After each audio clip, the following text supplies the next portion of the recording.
Assalamualaikum warahmatullahi wabarakatuh. Perkenalkan, nama saya Nurma Afifa dengan NIM 19136089 akan mempresentasikan tugas dari pemetaan kadastral tentang permasalahan Rocky Gerung. Yang pertama yaitu identifikasi masalah. Permasalahan yang dihadapi Rocky ini berawal saat dirinya mendapat somasi dari PT Sentul Citi Tbk sebanyak 2 kali. Kuasa hukum Rocky, Haris Azhar, mengatakan somasi pertama dilayangkan pada 26 Juli 2021. Somasi pertama itu berisi peringatan bahwa pemilik sah tanah dan bangunan Rocky yang bersertifikat hak guna bangunan atau SHGB nomor 2411 dan 2412 adalah PT Sentul City.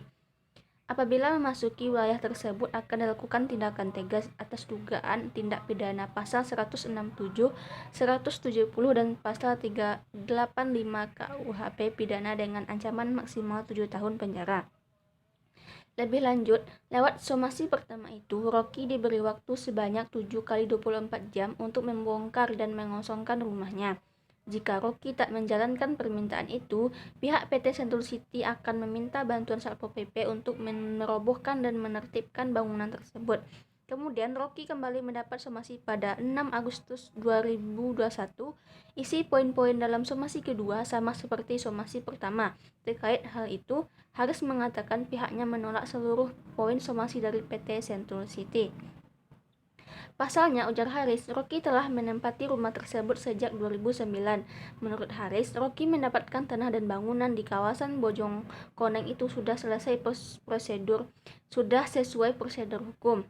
Bahwa selama Rocky Gerung menguasai sejak tahun 2009 sampai saat ini dan terdapat warga yang telah menguasai secara fisik tanah tersebut sejak tahun 1960.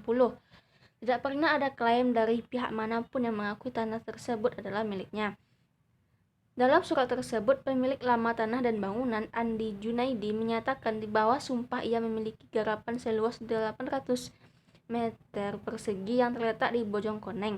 Dalam suratnya, Haji Andi Junaidi, pemilik lama, menyatakan pada pokoknya di bawah sumpah bahwa mempunyai garapan seluas 800 meter persegi yang terletak di Blok 026 Kampung Gunung Batu RT 02 RW 11 Desa Bojongkoneng, Kecamatan Babakan Madang, Kabupaten Bogor, dan menyatakan tanah tersebut tidak dalam keadaan sengketa, tidak dalam jaminan kepada pihak bank, pemerintah atau swasta, tidak sedang digadaikan dan telah membayar PBB tahun berjalan. Mengutip Warta Kota, Haris pun mempertanyakan bagaimana bisa PT Sentul City mengklaim bahwa tanah dan bangunan Rocky berdasarkan SHGB tanpa pernah menguasai fisik. Bahkan PT Sentul City tak pernah menemui atau meminta tanda tangan Rocky Gerung saat pengukuran tanah oleh Badan Pertanahan Nasional atau BPN. PT Sentul City, lanjut Haris, bahwa baru mengklaim kepemilikan tanah itu pada 2011 sesuai SHGB nomor 2411 dan 2412. Yang selanjutnya yaitu masalah ini menurut pendapat para ahli.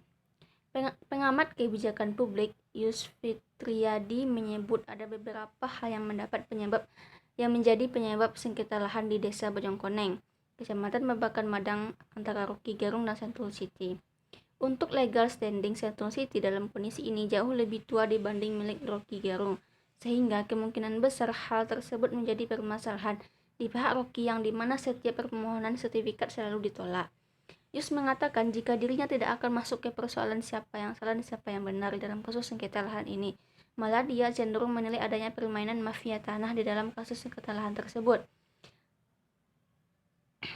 Ia mengungkapkan jika BPN tidak segera bersikap dan menjelaskan tentang status kepemilikan tanah tersebut, maka satu-satunya penyelesaian kasus sengketa lahan itu adalah antara Rocky Gerung dan PT Sentul City harus menempuh jalur hukum. Solusinya cuma satu, tidak ada yang bisa melegalkan atau tidak melegalkan urusan tanah, kecuali BPN yang ngomong. Kalau tidak ngomong, semua harus menempuh jalur hukum, pungkasnya.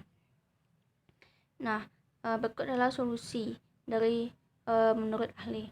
Kementerian Agraria dan Tata Ruang atau Badan Pertanahan Nasional ATR BPN juga masih mengkaji dan mengecek seluruh dokumen hak guna bangunan HGB termasuk dokumen yang dimiliki oleh warga yang berada di wilayah sengketa tersebut.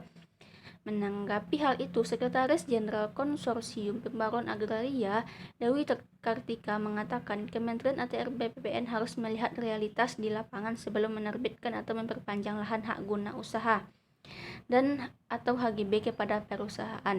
Menurut Dewi, hal itu menjadi salah satu langkah untuk menghindari konflik pertanahan di kemudian hari. Kementerian ATR BPN harus melihat realitas lapangan dalam memproses, memberikan, menerbitkan atau memperpanjang HGU atau HGB. Kata Dewi, jika terdapat lahan HGU atau HGB yang telah ditempati oleh masyarakat selama berpuluh-puluh tahun, maka kuat terindikasi bahwa lahan tersebut ditelantarkan oleh pemegang hak.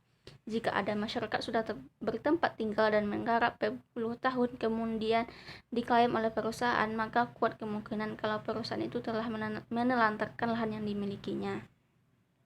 Selain itu, Dewi menjelaskan Kementerian ATR BPN juga harus segera menerbitkan lahan HGU atau HGB yang telah ditelantarkan. Atau jika HGB atau HGU baru terbit, maka terindikasi kuat penerbitan sertifikat tidak clear sampai clean. Lanjutnya, namun demikian Kementerian ATR BPN harus membuka informasi mengenai lahan HGU dan HGB yang bersengketa tersebut. Hal itu penting untuk menyelesaikan benang kusut konflik agraria yang terjadi selama ini. Harus dibuka dan ditertibkan untuk membuka sejarah penguasaan tanah dan perbuatan-perbuatan hukum yang timbul di atasnya. Ini penting untuk menyelesaikan benang kusut konflik agraria, ucapnya. Sementara itu, dari sisi masyarakat, Dewi menyarankan jika telah menguasai dan menempati tanah secara de facto, maka segeralah untuk mendaftarkannya ke kantor pertanahan setempat. Masyarakat yang secara de facto menguasai dan menempati tanah, maka secara bersama-sama segera mendaftarkan tanahnya ke kantor pertanahan sehingga hak atas tanah setiap warga dapat dipenuhi. Nah, selanjutnya yang terakhir adalah opini menurut pendapat saya. Menurut saya, merujuk kepada Undang-Undang Pokok Agraria tahun 1960 dan Pasal 21 Peraturan Pemerintah Nomor 40 tahun 1997 dijelaskan bahwa penerbitan SHGB hanya dapat terjadi pada tanah negara dan hak pengelolaan dan tanah hak milik. Dalam penerbitannya, Kementerian ATR BPN haruslah mengedepankan prinsip penguasaan fisik. Artinya, segala hak pengelolaan tanah baik itu HGB atau HGU tidak dapat serta-merta terbit jika di lapangan secara de facto telah diduduki masyarakat selama bertahun-tahun. Dalam konteks politik hukum agraria, menjadi berbahaya jika para pihak terkait hanya mengedepankan hukum positif semata. Karenanya, perlu dibuka untuk memastikan bahwa tidak ada prosedural penerbitan hak yang menyalahi proses dan sejarah penguasaan tanah tersebut sejak tahun 1960-an tersebut. Di luar itu, perusahaan pun dikenakan sanksi penghapusan hak apabila telah mengantongi izin HGB tetapi tidak memanfaatkannya sesuai ketentuan yang berlaku, sebab telah membuat lahan sia-sia karena tidak digunakan sebagaimana mestinya. Sesuai dengan mandat Undang-Undang Pokok Agraria, maka warga yang telah menepati, memproduktifkan lahan serta menjaga kesuburannya selama puluhan tahun ialah yang paling berhak atas tanah tersebut, di mana prinsip Undang-Undang PA 1960 tanah tidak boleh ditelantarkan, artinya HGB terhapus dengan sendirinya karena pemilik hak tersebut telah menelantarkannya. Oleh karena itu, BPN diharapkan dapat semakin berhati-hati dalam menerbitkan dan memperpanjang status lahan HGB atau HGU. Pasalnya, bukan hanya risiko yang bisa terjadi di Bojong Koneng. Sejatinya, persoalan sengketa lahan itu justru berdampak pada penyingkiran masyarakat yang telah tinggal dan menetap selama puluhan tahun. Dari sisi keterbukaan informasi, BPN harus secara proaktif membuka data HGU atau HGB pada lahan-lahan yang bermasalah atau menimbulkan konflik agraria. Problem mendasarnya adalah soal cara-cara BPN menerbitkan HGB atau HGU yang statusnya tidak clean dan clear. Ini persoalan lama yang menyangkut nasib banyak warga. Tak hanya itu, seharusnya pemerintah dapat lebih serius menyelesaikan persoalan reforma agraria yang ada di Indonesia. Saat ini, realisasi reforma agraria dalam rencana pembangunan jangka menengah nasional 2020 sampai 2024 masih sangat lambat dan jauh dari target 9 juta hektar lahan. Tambahnya, Eh, pemetaan juga dapat menyelesaikan masalah ini, di mana tanah-tanah yang sudah ditempati oleh masyarakat haruslah dibuat secara digital. Maksudnya digital di sini adalah pemetaan tanah yang secara digital. Seperti contoh yang ada di Kabupaten Bogor saat ini. Itu kemarin mendapat gelar kabupaten paling banyak mendigitalisasi pertanahannya. Gitu. Ya mungkin hanya itu yang dapat saya sampaikan. Jika ada salah dan kurangnya saya mohon maaf. Saya sudahi dengan wassalamualaikum warahmatullahi wabarakatuh.